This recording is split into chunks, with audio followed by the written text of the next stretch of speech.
This is Next Radio. With Broadcast Bionics, innovative solutions for creative people. My name's Gregor Poynton and I work for a digital agency called Blue State Digital. Now, we were born out of American politics, and what we look to do is use the techniques and tools that we've learned engaging communities and engaging people through the political process using digital tools, but then we're kind of using that more broadly. But what I'm going to do to talk about today is one of our most famous clients. It's Barack Obama, and it's how he used digital tools to engage and win presidential elections. Now, obviously, it's a huge-scale political campaigns in America, but what I'm hopefully going to try and do today is pull out 5 or 6 things that worked well for him that I think could be relevant for you, and also some kind of learnings as well that are I think, you know, in the digital age, fairly universal and fairly useful no matter what industry you're in. So, why us? Well, the 2 guys behind me, Joe Rosper's on my right and Teddy Goff on the left, they are the 2 kind of chief architects of the digital campaign, and Joe worked on the 2008 campaign as well as 2012, and essentially they were started working for Obama sort of a week before he launched his campaign in Springfield, where they got the phone call and said, can you come and build us a website? But from that call of, can you build us a website, they built a digital army which engaged and inspired a whole series of people to vote for him. But what I'm going to do, 5 things that worked. First of all is, what's their special sauce? Well, their special sauce really for them is their constant audience focus. Now, that's not just the data, although we'll talk about that in a minute, but it's actually more fundamental than that. It's understanding that that data is a bunch of relationships that you have with your audience, be it your supporters, be it your viewers, be it whoever it is that's interested in your organization. And it's how you engage them through those digital tools is really going to work for you, and it's going to make sure that you can then build that digital army. So the first thing is word of mouth at scale. Now, every organization we think has one of these, which is a sort of ladder of engagement, which essentially from the top is those people are massively interested in your organization, evangelistic, and will go out and spread the word, through to the very bottom, that those people that are kind of vaguely interested. And the Obama campaign understood that, and they understood that no matter where people were on that ladder of engagement with their organisation, they needed to be able to service them. Now, be that through content, be it through activities, be it whatever that is, they wanted to find that point at which you were, which that person was on that ladder of engagement, and give them something useful to do for that organisation. Because for them, there's no use of just amassing this kind of digital army and a whole ton of followers and whatnot if you don't turn those people into influencers for you as an organisation. And actually, that's the key thing, is how you then push people up that ladder, getting them more engaged, more inspired, making it easy for them to do things for you, and making it matter for your organisation. And working out what that ladder is for you, what are those different levels of engagement are for you, I think is really, really important about how you can begin to think about how you engage this audience and how you begin to engage your digital audience that works for you. So a kind of 3-step process, I guess, in how you actually engage these people and actually turn them into someone who will do something for you. First of all, is data harvest. Now, it sounds a bit cold, but what I really mean by that is grabbing a bit of information on someone, be it an email address, a like, a follow, whatever that is. That's the beginning of the relationship that you should be looking to have with that person. You then need a plan to cultivate them, to engage them, to inspire them. People aren't just going to just suddenly kind of come out. And I think one of the quotes from Joe from the Obama campaign is, you need the the top down to push the bottom up. And that's really true, is you actually need an organizational strategy which looks to engage people and cultivate them to then activate them. And for their purposes, it was donating money, knocking on doors, spreading the word on social. Whatever it is for your organisation, you need that process of cultivation, making it easy for people, making it inspiring for people to get involved and getting engaged with your organisation. So, for them, I mean, you know, they invested in digital as well, and I think that's a really important lesson to learn, is it? You know, and I'm sure many of you are kind of sold on this already, but it wasn't just the technology, it's the people as well. You know, it's the people that actually drive the technology and actually drive the strategy. So investing in digital was something they did incredibly well. And sorry, I maybe not be able to see this from the back, but their structure was, at the heart, was sort of project managers and campaigners, specialist teams, ads designers, web developers, but then wrapped with analytics, and that was what their structure was to drive this campaign forward. But they also felt like organisational transparency was really important to them. So one of the things they did, which was kind of seen as fairly unique in 2008, was they got their campaign manager to literally go on YouTube and just tell the world what their strategy was, where they were targeting, where they were putting their money, where they were putting their effort, what was the road to success for them as an organisation. And the thing about that is that gave, that organisational transparency really built, it was sort of seen behind the curtain, which people love, and seeing what goes on. But also it meant it gave context to people. So when people were asked to donate money to a campaign or a state, they knew that the reason why they were being asked for that is because it was part of this broader strategy. And I think that's really important for people to get that context, so that asks for them, when they're being activated and asked to do something, it was put in that framework of the broader strategy, and they knew what that broader strategy was. And I think that's really important to engage people in that way. But also they made it really specific as well in terms of those actions. This is an email that came out in the week before polling day, and it was somebody being asked to specifically contact these two individuals. Now, they'd done this through targeted sharing on Facebook. People had given over their details. They'd worked out who on their Facebook friends were in their target states. And then they emailed those people, merging that data in to say, if you only do one thing for the campaign today, contact these two people. It wasn't a generic, just, contact everyone you know, it's polling day. It was, these are these two people that are really important to us. Please do that. And that, a massive increase in the amount of activity, because it was really specific, really clear, and made a lot of sense to people. It wasn't just a sort of general kind of blast out to everyone on their email list. It was really, really specific, and that's really important. The other thing I think they did really well was speed, wit, and creativity. So in presidential campaigns, you're going to have a series of moments. You don't know what they are, but they might look a little bit like this. Clint Eastwood talking to a chair at the Republican National Convention. You're not going to know that's going to happen because they didn't even know it was going to happen. So you need to be able to react to those moments and really and use them to your advantage. So what do? Well, you do this. You tweet out a picture of Obama in his chair. So, those kind of moments are really important for campaigns, but also I think for organisations more broadly, is to be fast enough and creative enough to really engage in those moments. And often in social, those moments may only last a few hours, a day or at the most. And being able to be organised and prepared and creative enough to take advantage of those moments, I think is really, really important. And that means on all platforms, it's whatever is useful to you. It's photos, it's video, but it's using your principles really, really well. So one of the things he did.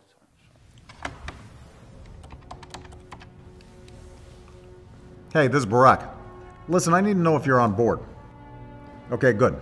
Because I'm counting on you. Everybody is. We have to get this right. So there's a lot at stake here. Just remember that I'm trusting you on this, and I'll see you there.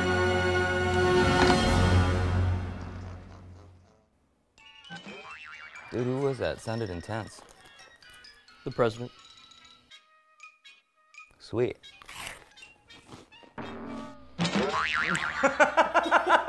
Cal Penn hosts the 2012 Democratic National Convention coverage, live from Charlotte, Thursday, September 6th at 8 p.m. Eastern. Tune in at barackobama.com. Be there. So it's kind of being a bit interesting, being a bit engaging and thinking about things in a different way. And that was, to promote a live stream ahead of the Democratic National Convention. I think it was 1 million views he got. Clearly, they would have got a bunch of people viewing that as well. But had they not had that little bit of creativity, trying to engage people in a different way, then it wouldn't have been as interesting.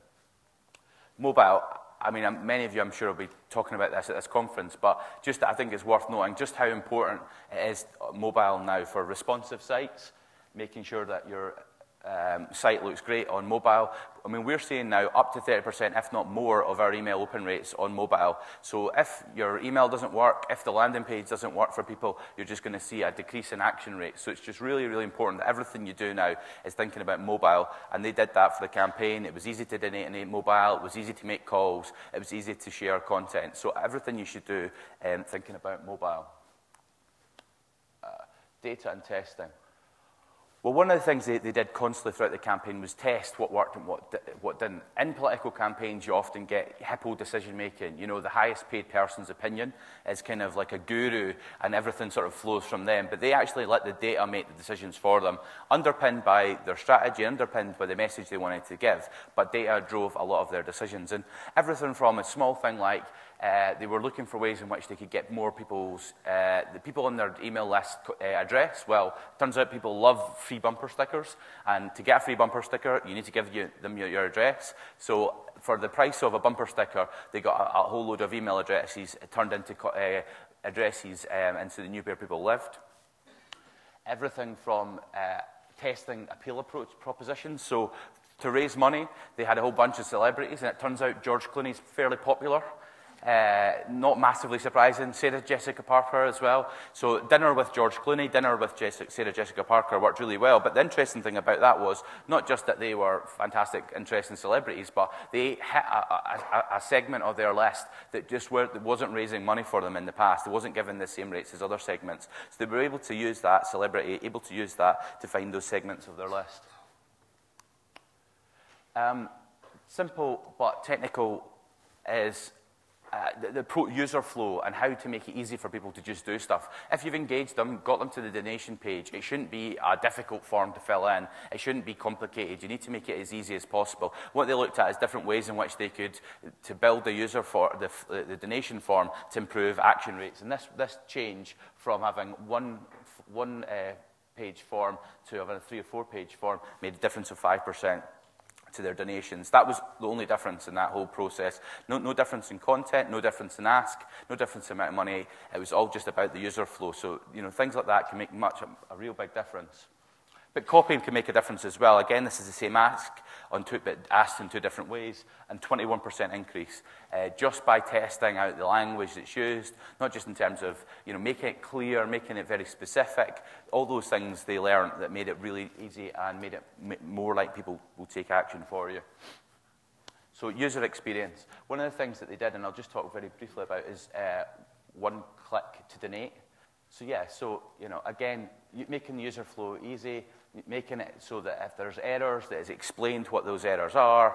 Those types of technical pieces are really important.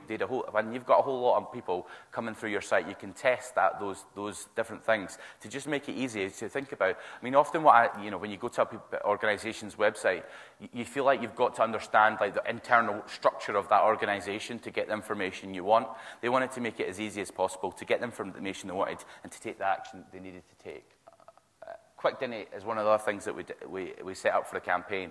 One click to donate, so you could save your payment details once you'd already donated, and then you could donate just through a text message, returning a 10, 20. That would take $10 or $20 out of your account. One click in an email. Those little things can make such a big difference to their campaign in terms of the amount of money raised.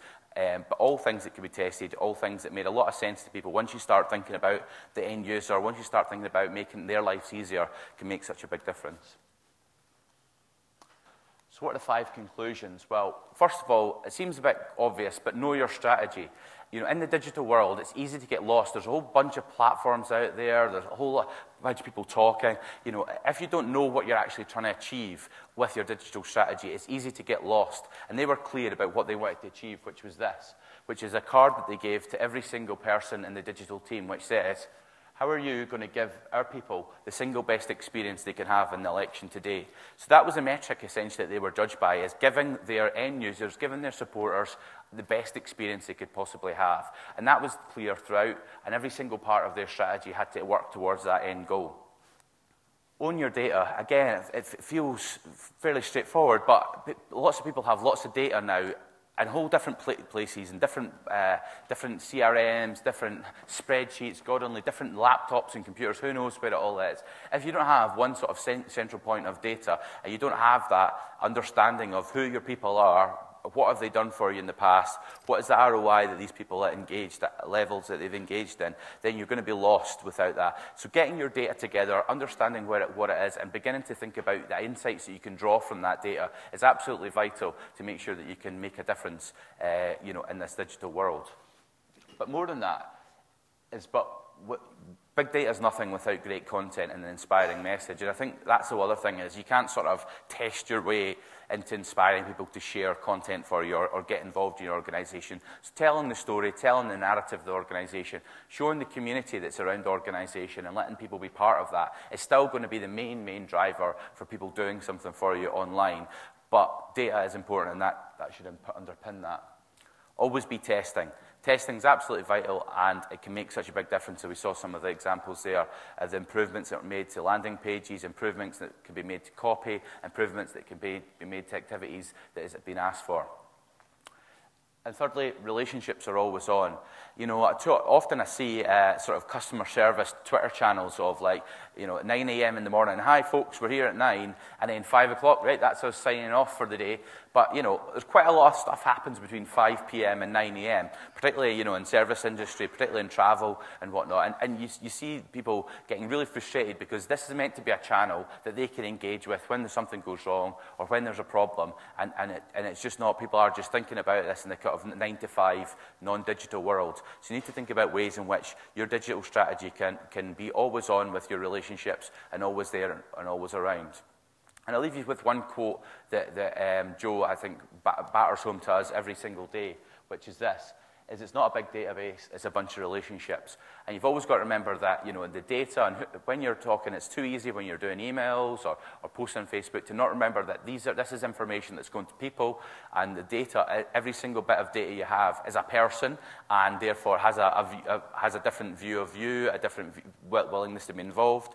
And always think about those relationships, because that's what ultimately, you use your data to understand those relationships and understand the way that people want to be involved with your organization. And from that, you can get success. So I'll leave it at that. Thank you.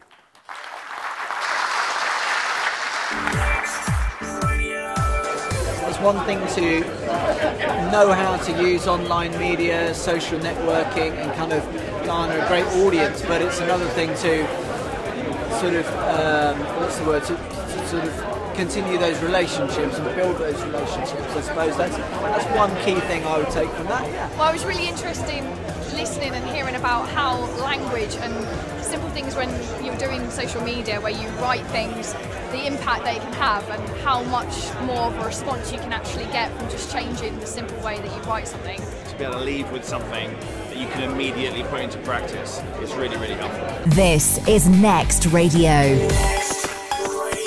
With Broadcast by Onyx. Innovative solutions for creative people.